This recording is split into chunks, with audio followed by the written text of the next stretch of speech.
السلام عليكم ورحمة الله وبركاته.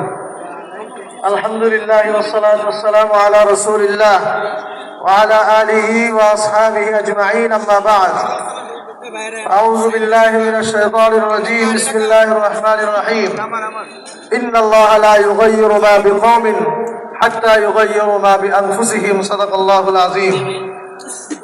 ইসলামী আন্দোলন বাংলাদেশ ঢাকা মহানগর উত্তর আয়োজিত আমাদের আজকের এই নগর সম্মেলনের সংগ্রামী প্রধান অতিথি, বঙ্গ অভিভাবক, ইসলামী আন্দোলন বাংলাদেশের মোহতারাম আমির মুফতি সৈয়দ মোহাম্মদ রেজাউল করিম পীর সাহেব চরমোনাই, মঞ্চে উপস্থিত ইসলামী আন্দোলন বাংলাদেশের সংগ্রামী মহাসচিব জননেতা অধ্যক্ষ হাফেজ মাওলানা ইউনুস আহমদ, মঞ্চে উপস্থিত রয়েছেন ইসলামী আন্দোলন বাংলাদেশের যুগ্ম মহাসচিব দলের মুখপাত্র জননেতা মাওলানা গাজী আতাউর রহমান, উপস্থিত হয়েছেন বৈষম্য বিরোধী আন্দোলনের অন্যতম সমন্বয়ক, বৈষম্য বিরোধী আন্দোলনের মুখপাত্র ছাত্রনেতা জনাব আব্দুল হান্নান মাসুদ।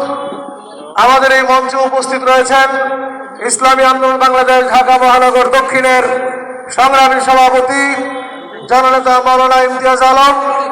উপস্থিত আছেন বিগত জুলাই আন্দোলনে রাজপথে বুকের তাজা রক্ত ঢেলে দিয়ে যারা শহীদ হয়েছিলেন, তাদের মধ্যে ইসলামী শ্রমিক আন্দোলন বাংলাদেশের কর্মী, আমাদের ঢাকা উত্তরের রূপনগরের বাসিন্দা জনাব মোহাম্মদ আনোয়ারের গর্বিত পিতা আমাদের এই মঞ্চে উপস্থিত রয়েছেন। মঞ্চে উপস্থিত আছেন জাতীয় নেতৃবৃন্দ, নগর নেতৃবৃন্দ, অন্যান্য বিভিন্ন বন্ধুপ্রতিম সংগঠনের ঢাকা মহানগর উত্তর নেতৃবৃন্দ, সমবেত আমার ভাই ও বন্ধুগণ, নগরবাসী, আমার ভাইয়েরা, প্রিয় ভাইয়েরা আমার, আমাদের আমির বক্তব্য রাখবেন, আমাদের সিনিয়র নেতৃবৃন্দ বক্তব্য রাখবেন। আমরা শুধু সংক্ষেপে বলতে চাই, বিগত সময়ে আমাদের এই 55,000 বর্গ মাইল এরিয়া বাংলাদেশকে একটি